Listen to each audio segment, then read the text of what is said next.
BRS ప్రభుత్వంలో 9.5 ఏళ్లు RTC కార్మికులు గుర్తుకు రాకపోవడానికి కారణాలు తెలపాలంటూ సూటిగా ప్రశ్నించారు టీజేఎంయూ రాష్ట్ర ప్రధాన కార్యదర్శి హనుమంత్ ముదిరాజ్. వికారాబాద్ జిల్లా పరిగి ఆర్టీసీ బస్టాండ్లో నిర్వహించిన విలేకరుల సమావేశంలో పాల్గొన్న ఆయన అధికారంలో ఉన్నప్పుడు ఆర్టీసీ ఉద్యోగులను భ్రష్టు పట్టించి బస్సు డిపోలను తాకట్టు పెట్టారని విమర్శించారు. చివరికి ఆర్టీసీ ఉద్యోగులు పొదుపు చేసుకున్న డబ్బులను సైతం 3,000 కోట్లు వాడుకున్నారని ఆగ్రహాన్ని వ్యక్తం చేశారు. ప్రభుత్వ విలీనం నాటకంతో ఆర్టీసీ ఉద్యోగులను మోసం చేయడానికి పూనుకున్నారన్నారు.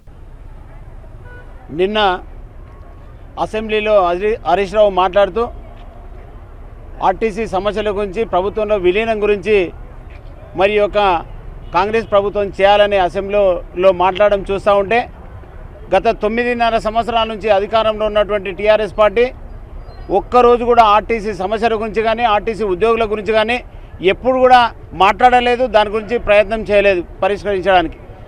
వాస్తవంగా 9.5 సంవత్సరాల నుంచి ఆర్టీసీని పూర్తిగా నిర్వీర్యం చేయకుండా మొత్తము ఆర్టీసీని సర్వనాశనం చేయడం జరిగినది. ఈరోజు కల్లపల్లి మాటలు చెప్తూ ఈరోజు మళ్ళీ కాంగ్రెస్ పార్టీ ప్రభుత్వంలో విలీనం చేయాలని చెప్పడం చూస్తుంటే, ఈ మాటలు చెప్పడానికి హరీష్ రావుకు సిగ్గుందా అని సందర్భంగా అడుగుతా ఉన్నాం. సిగ్గు శరం ఉంటే మీరు ఏదైతే గతంలో మీరు చాలాసార్లు హామీలు ఇచ్చారు, మరి హామీలు ఒక్కటి కూడా నెరవేర్చలేదు. ప్రభుత్వంలో విలీనం చేస్తామన్నారు. ప్రభుత్వ ఆస్తులు అన్నిటి కూడా ఏదైతే ఆర్టీసీలో ఉన్నటువంటి చాలా డిపోలను కూడా తాకట్టు పెట్టడం జరిగినది.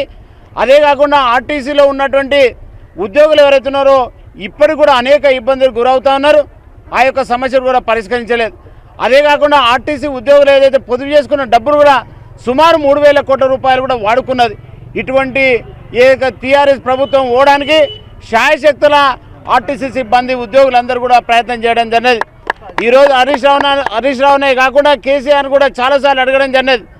మీరు ఆర్టీసీ ఉద్యోగుల పట్ల శని లేక దాపరించారు. మీరు పోవడానికి ఆర్టీసీ ఉద్యోగులు యావత్తు కూడా శ్రమ చేసి పోరాటం చేసిన సందర్భాలు మీరందరూ చూసిండ్రు. ఈరోజు ఒక ఆర్టీసీ ఉద్యోగులకు విముక్తి జరిగిందంటే ఈ యొక్క కేసీఆర్ పాలన పోయిందనేది అందరూ సంతోషం వ్యక్తం చేస్తూ ఉన్నారు. అంతటికి రాష్ట్ర వ్యాప్తంగా బాణసంచాలు వేల్చి ఈ యొక్క బీఆర్ఎస్ ప్రభుత్వం పోవడంతో మరి అనేక విధంగా మరి స్వీట్లు వంచి కూడా పండుగలు చేసుకున్న సందర్భం మీరందరూ చూశారు. ఈరోజు మోసం మాటలు పక్కకు పెట్టండి.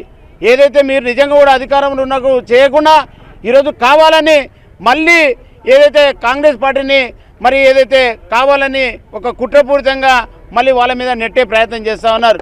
ఇటువంటి పద్ధతి వెంటనే మానుకోవాలని, ఏదైతే ఆర్టీసీ ఉద్యోగులకు తప్పకుండా ఈ యొక్క కొత్త ముఖ్యమంత్రి రేవంత్ రెడ్డి గారు తప్పకుండా మా యొక్క సమస్యలను, అదేవిధంగా ఆర్టీసీ ఉద్యోగుల సమస్యలను కాకుండా ఆర్టీసీ గురించి కూడా తప్పకుండా పరిష్కరిస్తానని మేము ఆశాభావం వ్యక్తం చేస్తూ ఉన్నాం. ఎందుకంటే 2018లో కూడా మేనిఫెస్టోలో పెట్టడం జరిగినది కాంగ్రెస్ పార్టీ. మళ్ళీ ఇప్పుడు కూడా రేవంత్ రెడ్డి గారి ఆధ్వర్యంలో ఈ యొక్క మేనిఫెస్టోలో పెట్టేసి ఆర్టీసీని ప్రజలకు అనుగుణంగా ప్రజలకు ఎన్ని బస్సులు కావాలన్నా ఇవ్వడానికి సిద్ధంగా ఉన్నామని మరి ముఖ్యమంత్రి గారు చెప్పడం జరిగినది.